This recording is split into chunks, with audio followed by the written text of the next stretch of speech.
Менің денем жас, бірақ тәнім от секілді жанып тұрады. Бірақ мен бұл денем күйеуіме тиесілі.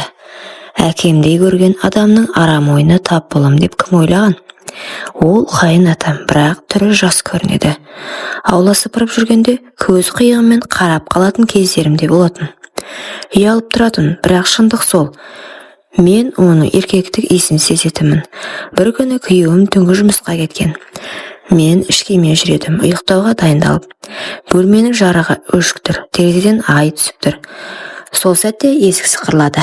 Мен шошып қалдым. Келін деді дабысы жай. Иә, жарығың сөнді ме? Иә, енді жатып жатыр едім. Ол ішке кірді. Қолында бір кесе сүт. Ішіп ал, ұйқыға жақсы болады деді. Сол кезде менің көйлегімнің иығы сәл түсіп кеткен еді. Ол соған ұзақ қарады. Мен байқамай қалдым, ол байқап тұр екен. Кенет ол кесе қойған қолын менің иығыма қойды. Сен әдемісің, келін. Әкеңдей көресің, білемін. Бірақ сенің денең мені жындандырады. Сол сәтте мен оны итеріп жібергім келді, бірақ тұла бойы қимылдамады. Ол көйлегімнің етегінен ұстап жоғары тартты. Мен дір етіп тұрмын. Көзімнен жас емес, от шығып тұрған сияқты. Тоқтаңыз дедім. Өтінем, бұл дұрыс емес. Бірақ ол менің іш көйлегімнің жиегінен ұстап еске бастады. Күнтимең тұсынан ақырын қолмен сипады. Сол сәтте денем еріксіз шымырлап кетті. Тәнім жылап тұрса да, тәнім үміт болар құмырлақты аңсап тұрғанда еді. Менің ішімде екі дауыс айқасты. Жоқ, бұл ұят, тоқтат. Иә, мен әйелмін. Ақыры мен үнсіз қалдым. Ол мені әйел қылды сол күні. Жай жерде, тізерлеп отырған күйі менің ішіме кірді. Сол түні мен келін емес, оның жасырын күнәсі болдым. Бірақ менің ішімде бір түнімен бірге көмілген арнамыз сол күйі тұрып қалды. Күйеуім таңертең үйге кіргенде мен жай ғана жымиып шай бердім. Ал менің тәнім түндегі ізден күйіп тұрды. Қалайсың жаным, деді күйеуім. Жақсы. Ол ештеңе сезбеді, сезбесін деп тіледім. Менің денемнен өз әкесінің иісі шығып тұрғанын білсе не болар еді. Ас үйге жүргенде қайнатам тағы кіріп келді. Көзімен денемді шолып өтті. Мен кіріп жуып жатқан едім. Белім майысып тұр еді. Сол кезде ол артыма келіп ақырын сыбырлады. Түнде тәттісің. Мен қалдырып кеттім. Ыдыс қолымнан түсіп кетті, бірақ құмарлық ұятты жеңіп бара жатты. Сол түні тағы жалғыз қалдым. Және ол тағы да келді. Есікті ашпай тікелей. Мен қарсы болдым, бірақ әлсіз болдым. Себебі тәнім әлдеқашан мойынсынып қойған еді. Ол мені сүйіп жатқанда менің көзімнен жас ағыды. Сол түні мен қайтадан тірі күнә болдым. Мен сенің тәніңді жақсы көремін, иісіңді ұмытқым келмейді, деді.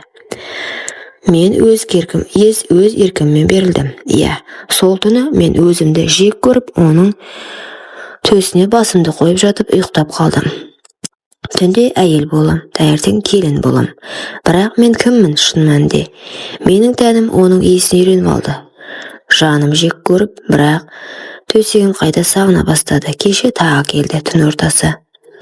Ол еш сөз айтпады, тек маған қарады. Қараған кезде мен өзімді әйел сезіндім. Сен менің тағдырыма жазылғансың, деді ол. Бірақ мен қарсы тұрудан шаршадым.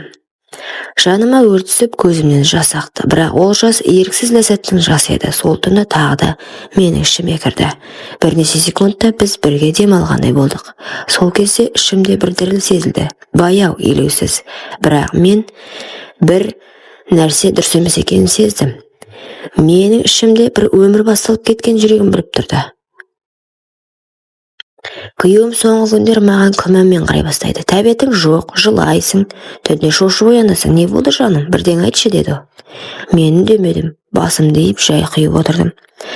Бірақ сол сәтте ішім шым етті. Бір тіршілік қозғалғандай болды. Ол сезді ме екен? Дәрігерге барып кел, деді. Мен жымидым. Әйел адам бәрін сезеді ғой, иә, деді. Дауысы дірілдеді. Ол да бірдеңе сезіп тұрған сияқты. Түстен кейін мен дәріханаға тест алдым. Түнде жуынатын бөлмеде терезеге қарап тұрып екі сызық шықты. Сол сәтте тізем бүгіліп жерге отыра кеттім. Алақанмен ішін ұстадым. Құдайым, бұл кімнің баласы?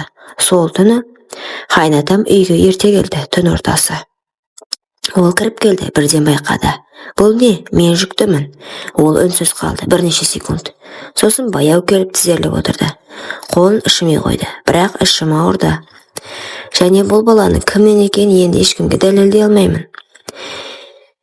Дәріханадан тест кейін 3 күн өтсе де, мен әлі бір шешімге келе алмадым. Қайнатам таныш, күйеуім күмәнмен қарап жүр. Бірақ менің ішімде үнсіз өсіп жатқан кішкентай өмір бар. Және мен оны өмірден құтылғым келеді. Сол күні қаладағы таныс акушер-гинекологқа жазылдым. Апарды алдыр, деді қайнатам. Дауысы салқын, жауапкершіліктен қашқысы келген адамға ұқсайды. Ұрпақ емес, күнә, деді.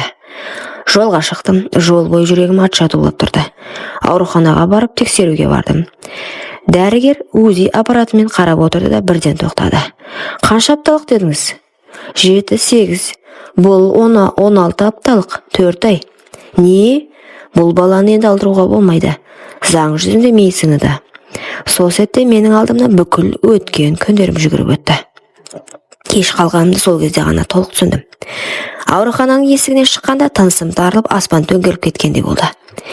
Менің ішімде өмір. Күйеуім үнсіз қарсы алды. Кешкісін күйеуім келді, бетіме тіке қарады. Менікі ме, деді. Бала. Дауысы дірілдеді, мен үндемедім. Тек көз жасым тама бастады. Ол бар даусымен айқай салды. Кімнен айт? Сол түні мен үнсіз қалдым. Үйсіз қалдым. Жүкті, қолдаусыз және кешірілмейтін күнәні арқалап. Ауылға қайттым. Ескі көрпеге оранып, көз жасымен ұйықтадым. Бұл менің өмірімнің шындығы еді. Құмарлықтың соңы жалғыздық пен бала. Мен енді ана болам, бірақ әйел емеспін.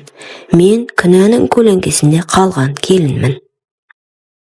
Құрметті оқырман, өмірден алынған шынайы оқиғаларды тыңдағыңыз келсе, менің арнама тіркеліп, лайк, комментарий жазып қолдап кетіңіздер. Арнаға тіркелуді ұмытпаңыздар.